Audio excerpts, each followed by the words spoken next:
Not tremendously worried about that. I really believe at some point in here, this thing's going to start to flatten out. We're going to get some answers.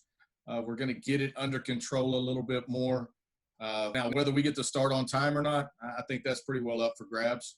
But I think the season is going to happen. It may be a shortened version of it. It may be there may be some different things going into it. But I think by that point in time, we're going to get the season in at some point. How much time do you need to ramp up to a season?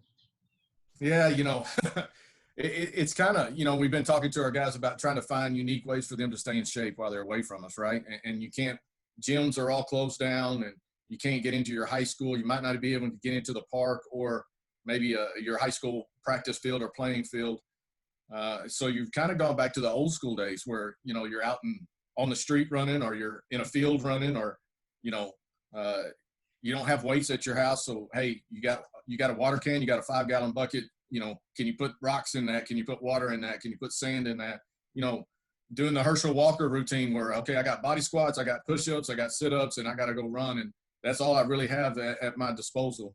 So when you start thinking about all those things, how long is it going to take us to ramp up? Eric Anthony, our head strength guy, and I, we've had a lot of conversations about that. I think you're going to have to bring guys in. You're going to have to put some type of fitness test in front of them to kind of get a real true gauge of where they're at and then start building from there.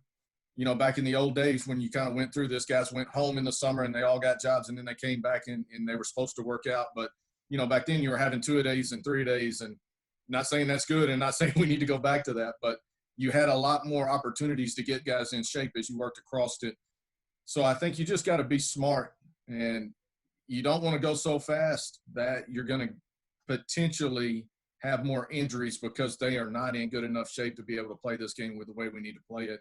So I think there's going to be some give and take from an NCAA standpoint, allowing us maybe a little bit more time here and there, and also giving us a little bit more time before the season starts to make sure guys are ready.